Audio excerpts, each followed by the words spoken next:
વિદ્યાર્થી મિત્રો, સરદાર પટેલ વિદ્યાભવન ધોરણ 6 ગુજરાતી વિષયના વિડિયો ક્લાસમાં હું આપ સૌનું સ્વાગત કરું છું। મિત્રો, આજે આપણે જોવાના છીએ પાઠ 16 માતૃહૃદય। લેખક છે કનૈયાલાલ રામાનુજ, સાહિત્ય પ્રકાર છે સાહસ કથા। વિદ્યાર્થી મિત્રો, આ સાહસ કથાની શરૂઆત કરતા પહેલા આપણે લેખક શ્રી કનૈયાલાલ રામાનુજનો પરિચય મેળવી લઈએ। એમનો જન્મ 1/11/1938, અવસાન 26/4/2002। કનૈયાલાલ લક્ષ્મીરામ રામાનુજનો જન્મ સુરેન્દ્રનગર જિલ્લાના ભડવાણામાં થયો હતો। તેમણે શિક્ષક તરીકે સેવા આપી હતી। સાવજનું અપમાન, રીંછ દરબારમાં 11 રાતો, અપંગ તનના પણ મદના નહીં તેમના જાણીતા પુસ્તકો છે। મિત્રો, હવે આપણે આ પાઠની પ્રસ્તાવના અને ટૂંકી સમજ મેળવીએ। આ વાર્તામાં માતાના હૃદયના ભાવ વ્યક્ત થયા છે। ગીરના જંગલમાં વસતા માલધારીના જીવનનો એક પ્રસંગ છે। 4 વર્ષનું એક બાળક સિંહ બાળ સાથે દોસ્તી કરવાનો પ્રયત્ન કરે છે। તે જોતા માતા સિંહ બાળને છોડી મૂકવા બાળકને વિનંતી કરે છે। એટલામાં સિંહણ પણ આવી જાય છે। થોડી ક્ષણો પછી માલધારી બાળક સિંહ શિશુને પડતું મૂકી પોતાની માતાની ગોદમાં ભરાઈ જાય છે। સિંહ શિશુ પણ દોડતું પોતાની માતા પાસે પહોંચી જાય છે। અનન્ય પ્રસંગ છે। તો મિત્રો, સરસ મજાની આ પાઠ છે।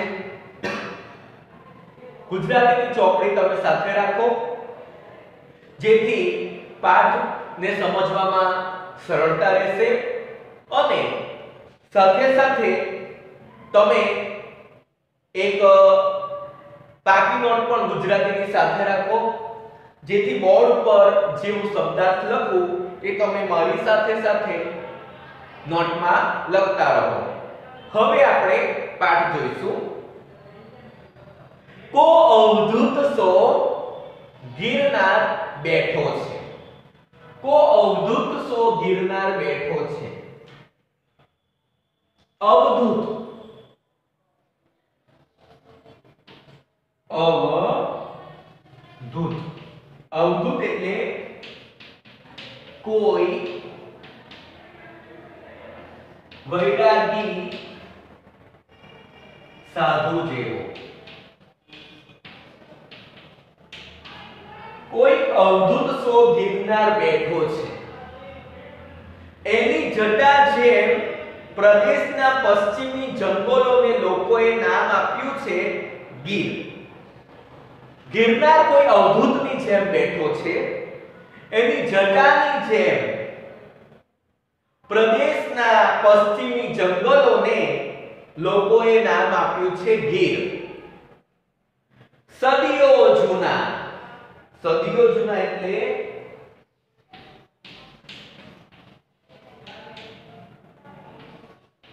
સદીઓ જૂના એટલે ઘણા પુરાણા,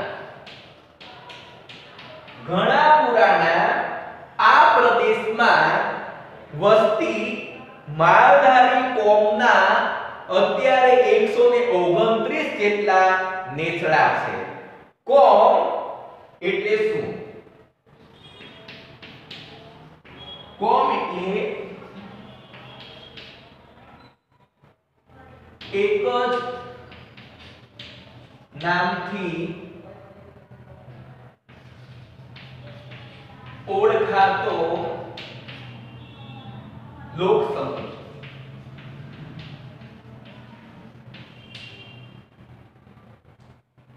આ પ્રદેશમાં વસતી માલધારી કોમના અત્યારે 129 જેટલા નેસડા છે. નેસડા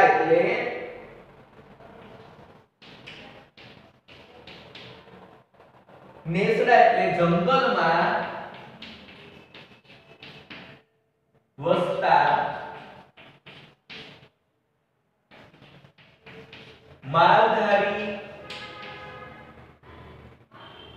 માલધારીઓના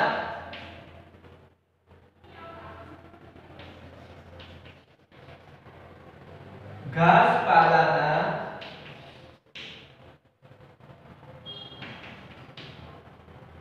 ઝૂંપડાઓનો સમૂહ.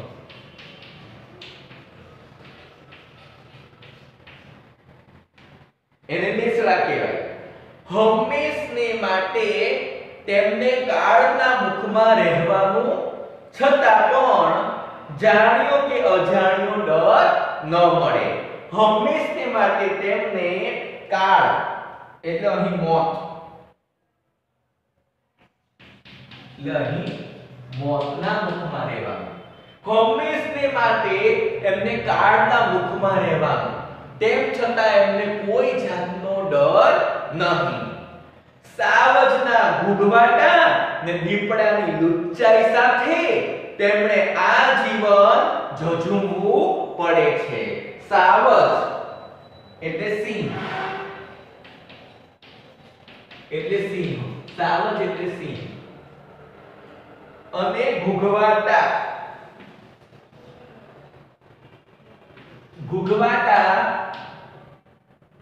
એટલે ઘુરકવું.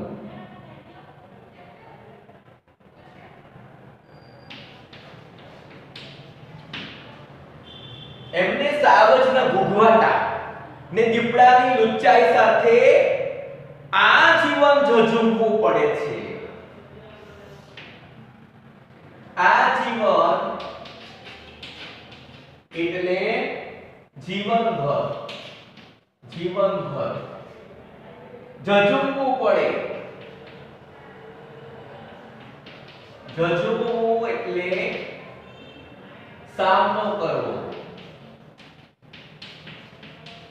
તેમને આ જીવન ઝઝૂમવું પડે છે.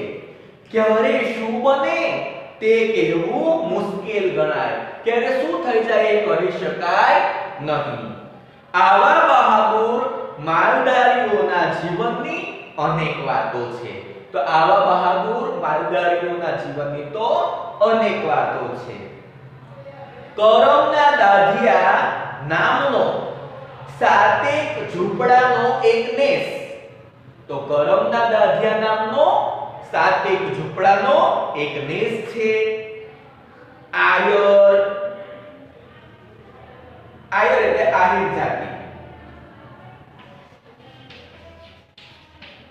આયર એટલે આહિર જાતિ. આહિર જાતિ. આયર અને કાઠી એક જાતની કોમ.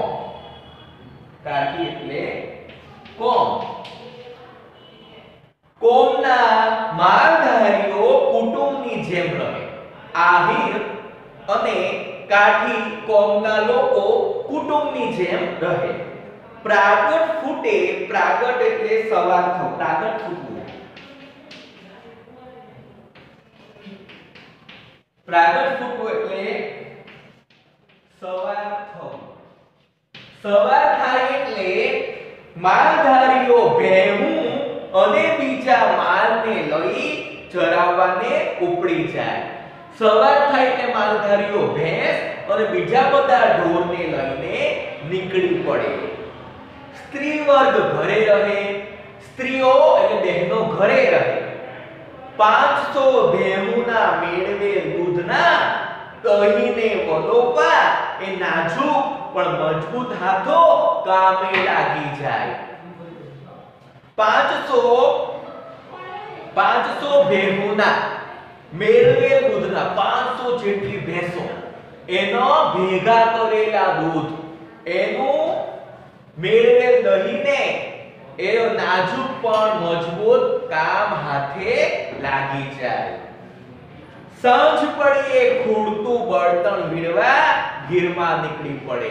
અને સાંજ પડે એટલે બળતણ એટલે ચૂલો સળગાવવા માટે જે લાકડું કર્યું હોય ને, લાકડા જોઈએ ને એને બળતણ કહેવાય. ચૂલો સળગાવવા માટે જે આપણે લાકડા જોઈએ ને બળતણ કહેવાય.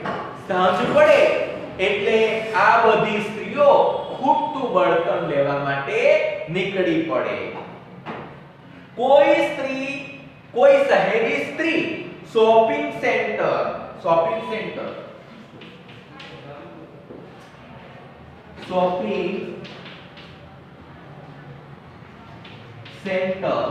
એટલે ખરીદી માટેનું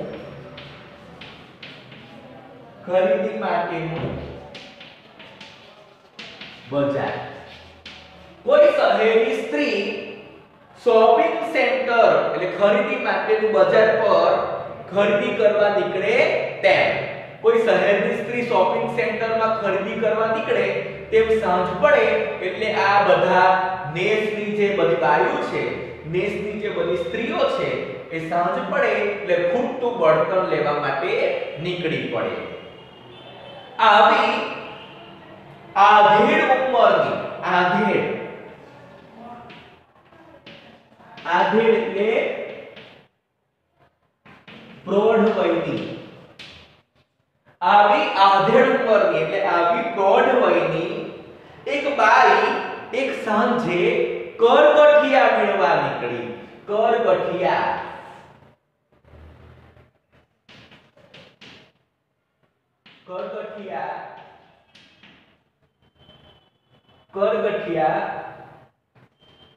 એટલે બળતણ.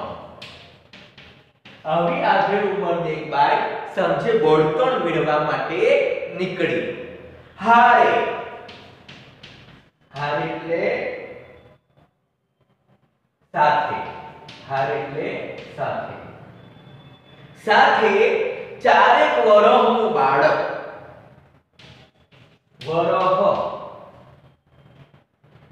વરહ એટલે સાલ.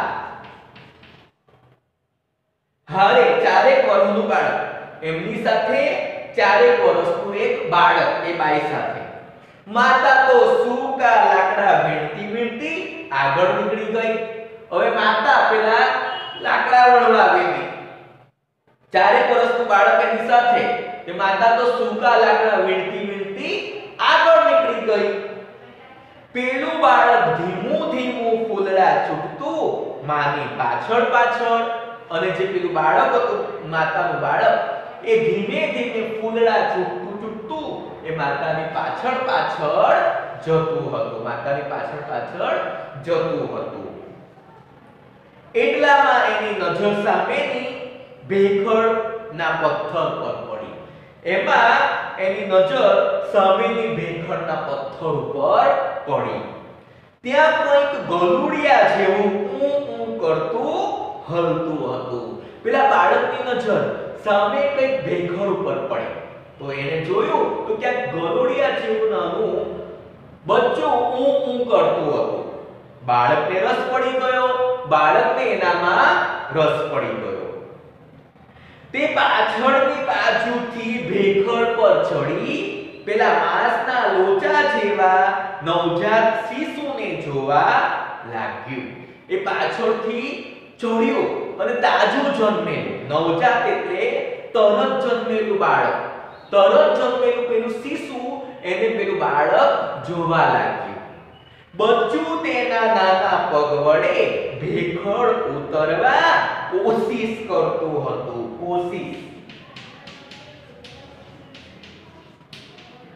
એટલે પ્રયત્ન. પેલું બચ્ચું નાના બાળક જોઈ છે કે પેલું બચ્ચું પોતાના નાના પગ વડે ભેખડ ઉતારવા માટે પ્રયત્ન કરતું હતું, પરંતુ ઉતરાતું નહીં. તેથી વિચિત્ર અવાજ કરતું હતું. પેલા બચ્ચાને ભેખડ પરથી ઉતરવું હતું પણ ઉતરાતું ન હતું એટલે વિચિત્ર અવાજ કરતું હતું. બંને એકબીજા સામે આંખ પોરવી જોઈ રહ્યા. બેઓ એકબીજાની સામે જોઈ રહે છે. પેલું બચ્ચું બાળકની સામે જોઈ છે, બાળક પેલા બચ્ચાની સામે જોઈ છે. ક્ષણમાં દોસ્તી બંધાઈ ગઈ અને થોડી જ વારમાં તો મિત્રતા પણ થઈ ગઈ. પેલા માલધારીના બાળકે તેને વહાલપૂર્વક ગોદમાં તેડી લીધું. પેલા માલધારીના બાળકે પછી શું કર્યું? એને વહાલથી ગોદમાં તેડી લીધું એટલે લઈ લીધું. ગોદ એટલે ખોળો. પેલા માલધારીના બાળકે એને વહાલથી પોતાના ખોળામાં લઈ લીધું. પોતાના નવા દોસ્તને વહાલથી હાથ ફેરવતો નેસ ભણી જવા લાગ્યો અને પોતાનો નવો દોસ્તાર થઈ ગયેલો પેલું બચ્ચું બાળકનું એ બાળક પેલા બચ્ચા પર હાથ ફેરવતો ફેરવતો નેસ ભણી જવા લાગ્યો. તો વિદ્યાર્થી મિત્રો, આપણે પાઠ 16 માતૃહૃદયની સમજ અહીં સુધી મેળવી. હવે જે પાઠ બાકી છે એની સમજ આપણે આવતા વિડિયો લેક્ચરમાં મેળવીશું. તો હવે મને રજા આપશો. અસ્તુ.